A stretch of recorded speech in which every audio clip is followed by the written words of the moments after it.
Okay, awesome. So thank you all again for being here with us for HPA's reapplicant workshop, specifically for pre-veterinary students and deciding what to do with your gap year.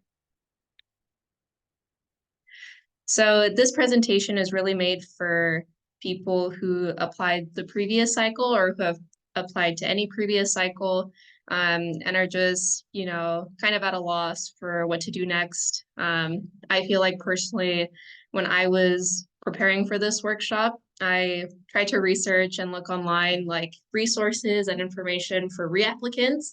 And I was really shocked to see that there wasn't much out there. So I was like, well, if no one's really talking about it and there's not much out there, how can we expect these students to, improve and do better? So that's kind of my justification for why I wanted to do this, is to kind of, give more support and more guidance to people who weren't able to get accepted on their first application, but want to continue trying and try to reach those veterinary goals.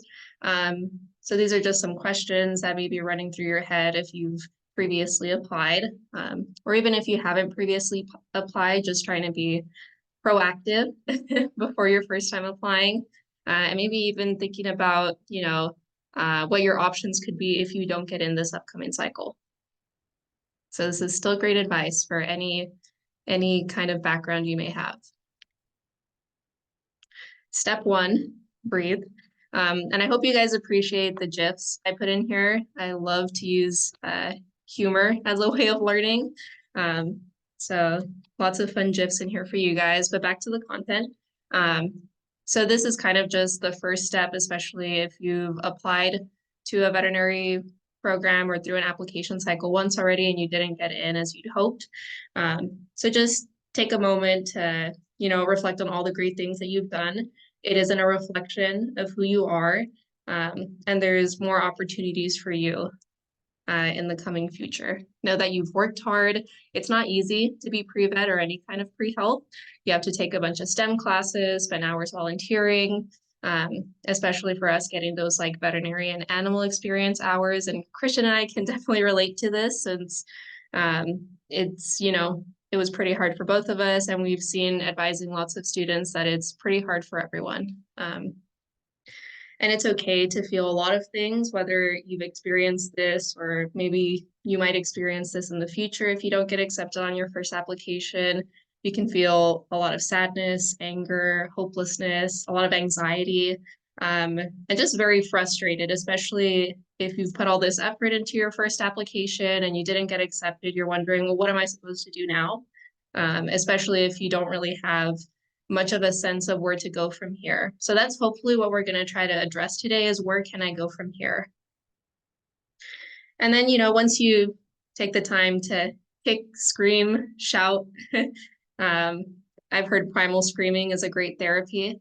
Once you are able to work through and get out all of those emotions, then you can get to a place where you're ready to think about, okay, what are my next steps if I really want to achieve these goals? So that brings us to our second step, which is reaching out to admissions for feedback. This is going to be super important because the reason that you may have not gotten in on your first application can vary very much compared to like someone else who didn't get in during the same cycle. So it's usually going to be applicant specific. So you want to ask admissions, and sometimes it can be even school specific. Maybe you don't get accepted to 2 schools and they had different reasons for not accepting you. So that's why it's super important to reach out to admissions. Keep in mind that unfortunately not all schools provide feedback, especially individual feedback for applicants, but it's still super important and it doesn't hurt to ask. Even if you take a shot in the dark, maybe at least half of the schools you apply to would be able to give feedback, or even a small percentage, because any feedback will be helpful if it's from admissions teams.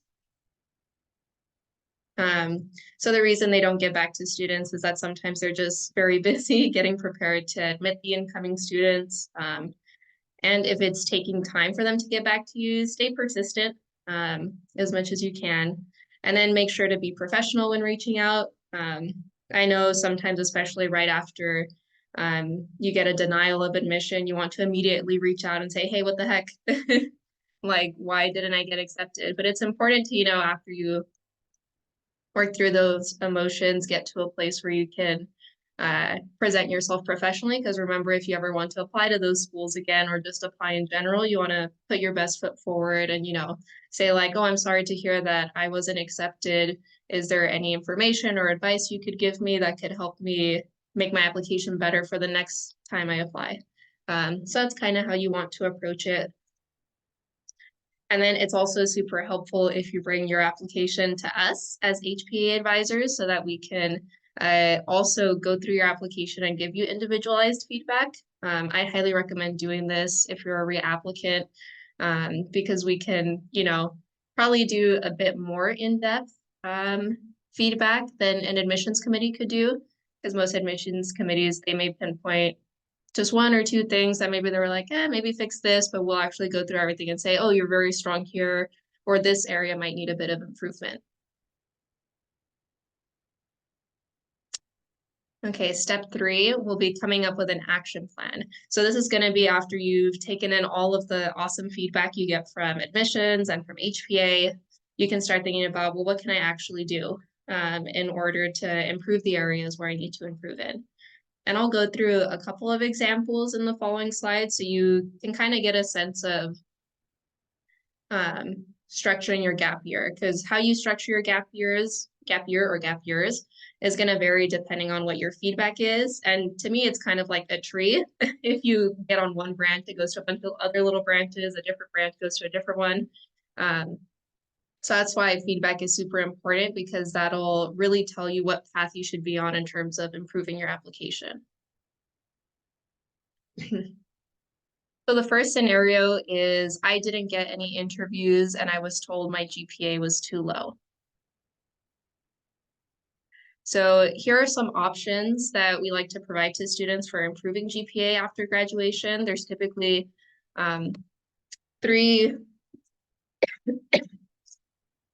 sorry about that. There's typically 3 big kind of options you have if you want to improve your GPA once you've already graduated. The first one is going to be community college classes.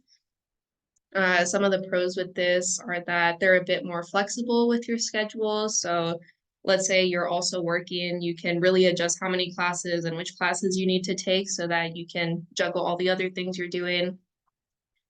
You get to decide how many classes you need or want to take. It's typically cheaper compared to the other options I'll talk about. But that can also vary depending on, how many courses you actually need to take to improve your GPA to a point where you want it to be. Cons of community college classes are that there may not, taking just a few may not be enough to raise your GPA. So if you need a lot of coursework, the other 2 options may potentially be good for having you take a lot of coursework in a more structured way. You can't take upper division prerequisites at community colleges, so that could be a potential barrier. And then, not that it's a big con, but you won't get like a degree or certificate or anything, I guess, like a product at the end as you would with like a post-bac or a master's program. So now for a post-bac program, the pros for this is that it's a more structured program compared to just taking community college classes. Many post-bac programs offer other resources such as tutoring in order to help you with your classwork. And many also offer application prep resources. And sometimes that can be individually tailored to the health profession you plan to go into. And then students typically can get a certificate of completion at the end of this, which isn't necessarily a big deal, but it's nice to show like, oh, I was in this program dedicated to helping me get ready to apply to vet school. I'm sorry, I'm a bit sick. So a couple cons for the post-bac program, it can be quite expensive since students typically get very little financial aid for this. Most of the students I've known who have done post-bac programs have had to pay for it with either loans or savings. So that's something you potentially want to take into account. Postbac programs tend to not be very flexible with outside commitments. So for example, I've heard many postbacs tell you that you shouldn't work during a postbac program because it's just so intense. Because they're typically about a year or so. Some are maybe slightly under a year, some maybe slightly over a year. But the whole point is that it's a structured, shorter program to get you to take as much science coursework as you can to boost your GPA in a relatively small amount of time. So that's why they prefer that you don't work or have a lot of other things going on at the same time so that you can do really well in your coursework so that your GPA is as high as you can possibly get it to be. And then the last con is that you'd have to apply for this. It isn't as quote unquote easy to get into as, let's say, a community college to take classes, because you're competing with other pre-health students who want to improve their GPA as well. And I'm going to take a sip of water if I have water left. Okay. And then finally, a master's program. The pros with this is that with a master's degree, it can actually help you stand out to a lot of admissions. Most people who apply to vet school don't have a master's degree, so that's one way to kind of set you apart from other applicants. If your master's is science related, this is great because it not only boosts your last 45 semester 68 quarter GPA and your overall GPA, but it'll also boost your science GPA, which is super good. And then this one can be a bit financially costly as well, but there are also, I would say, more resources available to help pay for this when compared to a post-bac program, such as fellowships, scholarships, and PA positions.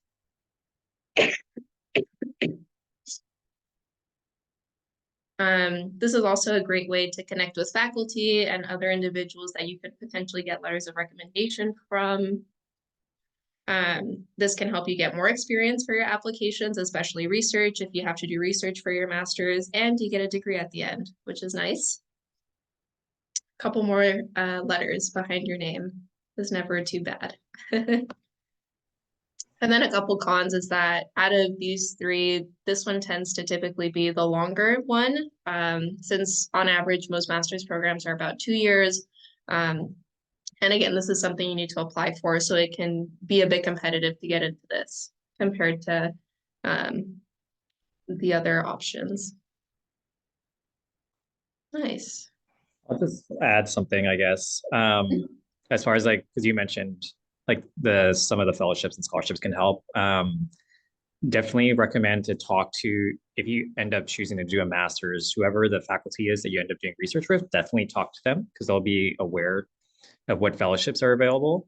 So for example, because I did a master's before applying to vet school, and my master's covered my tuition, and then I also got a stipend on top of it.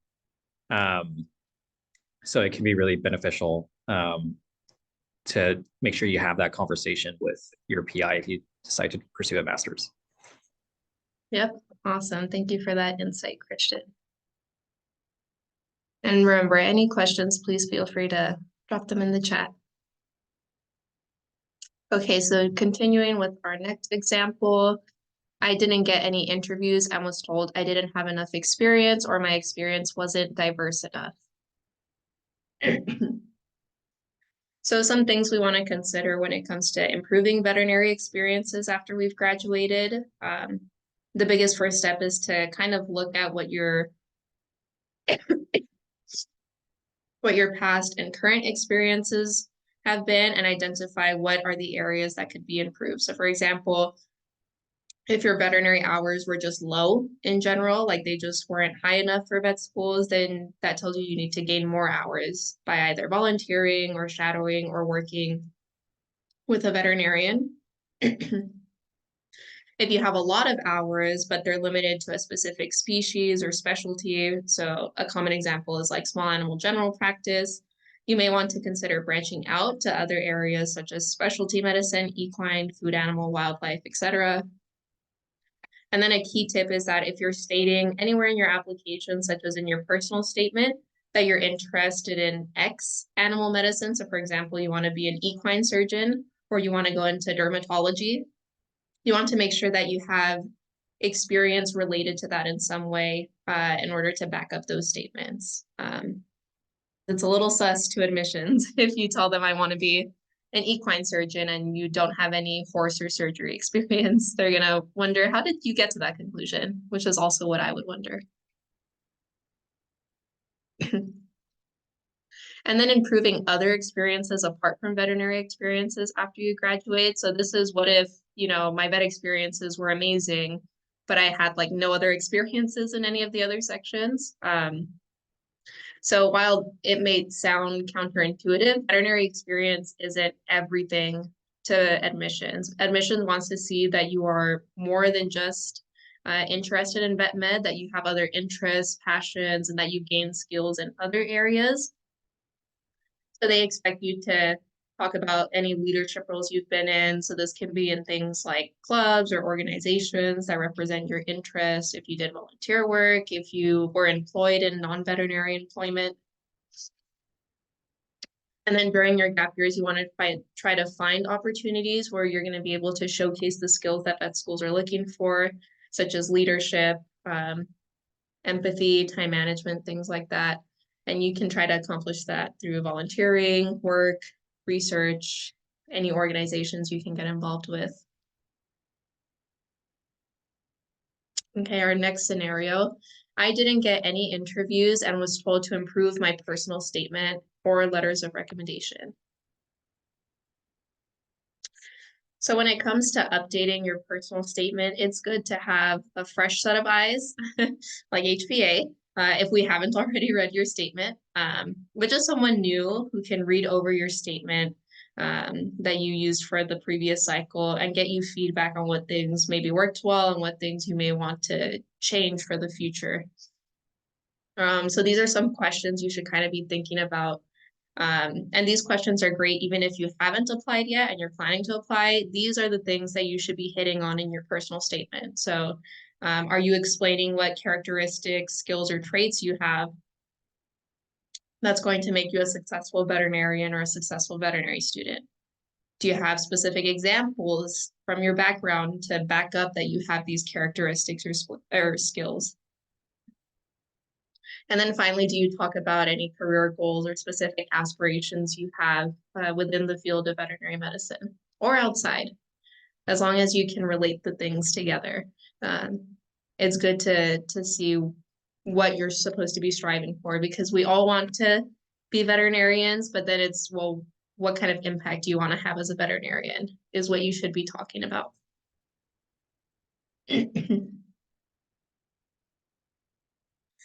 And then when it comes to letters of recommendation, so sometimes poor feedback on your letters could be a sign that one or more of your recommenders either didn't write a strong letter of support for you, or maybe even worse, wrote something negatively or even something indifferently about you.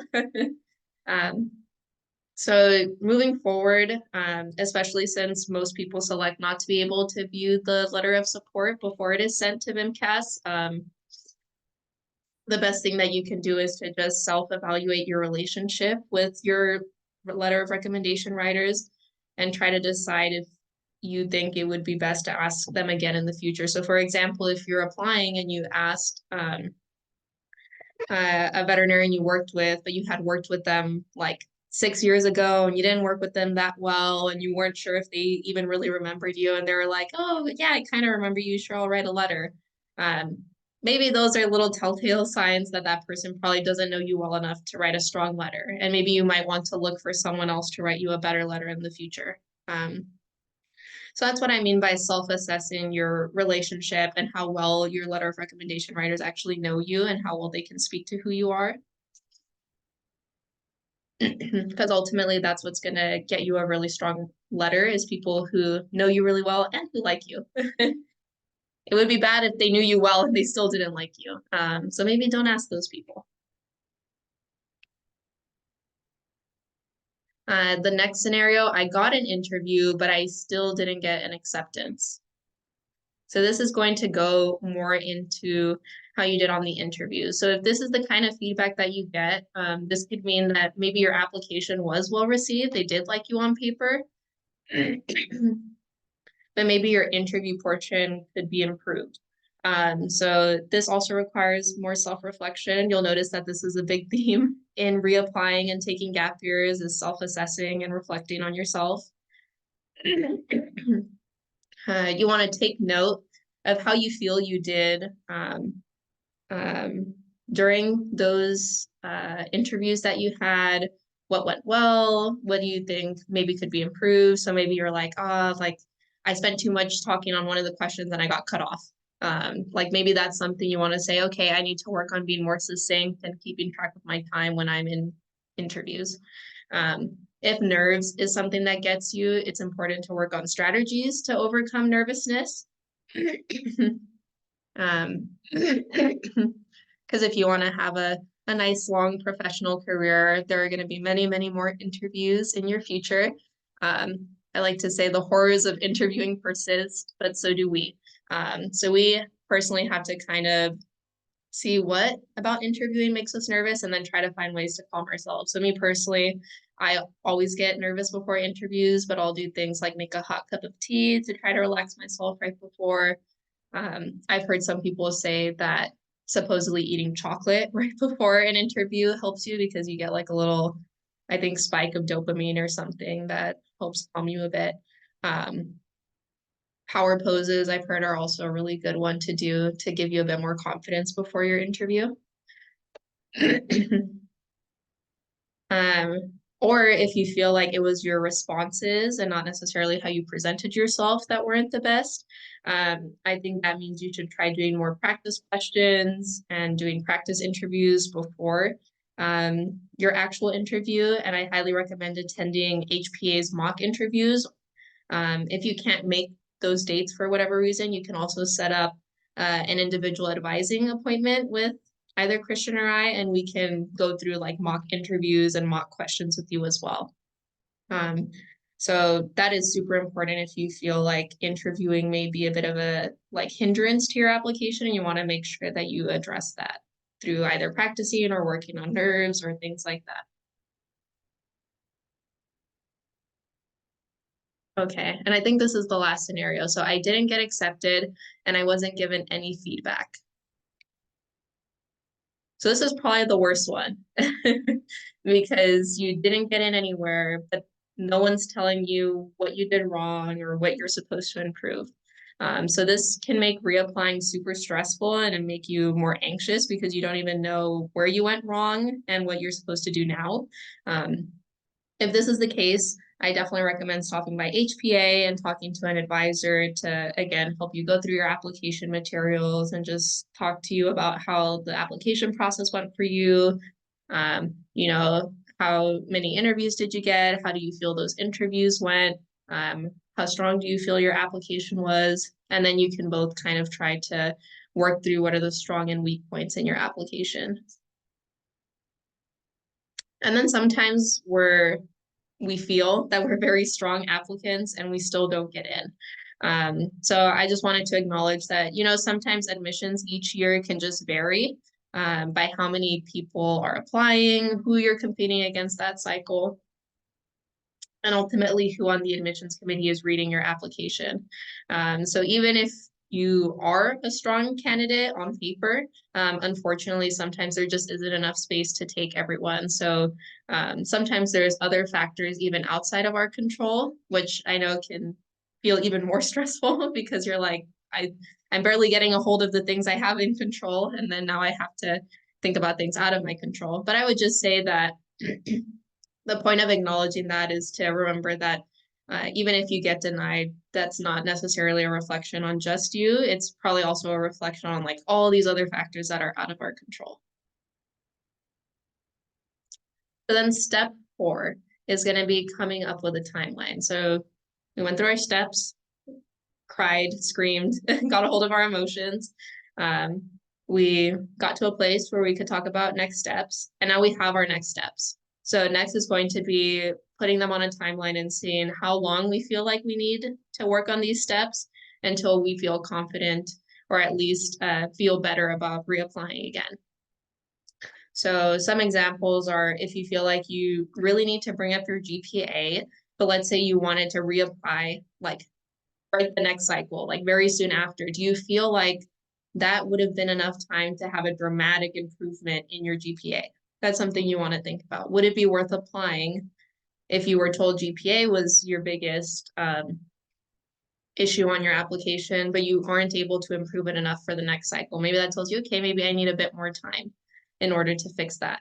Or if you need more experiences, how many years do you want to spend working on getting all those experiences or improving them or expanding on them before you reapply?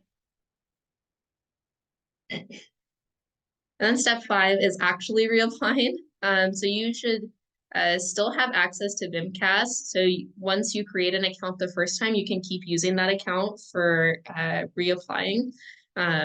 And it also gives you the option to download your previous application. Always do that because it'll save a ton of information so that you don't have to go back and re-enter a lot of things like the transcript entry section, and I think also the experiences section. It'll allow you to edit those things, but it saves a ton of time in that sense. And then I always tell people, whether you're reapplying or applying for the first time, before you apply, do a self-assessment of your progress. If you were to apply right now, how your application looks, how do you feel about that?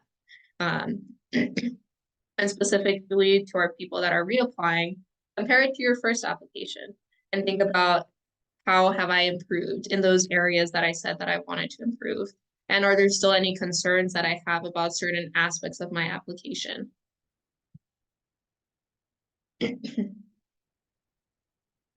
And then this is the last step. You got this. So hopefully this has given people, whoever's watching this, maybe sometime in the future, some action items or a bit of direction, and hopefully a timeline, or to start thinking about these things for how to improve your application and when would be an ideal time to reapply based off of your personal situation and what you want to accomplish before the next application cycle. And then also for, especially, I know we had some 4th years, and I know a lot of people may be graduating soon or have already graduated. Don't be worried about missing out on HPA, because we're still here for you guys. So once an Aggie, always an Aggie. Even after you guys graduate, you'll still have access to individual and drop-in advising, resources. You can still come to workshops, do the mock interviews. We can help you with everything after you graduate. So always feel free to keep in touch and to let us know how we can help you. Oh, and I think this is my last slide. So I'll go ahead and stop recording so that if anyone here has questions, they can feel free to ask them without the fear of being recorded. But thank you all so much for attending our session today, and I hope it was really helpful.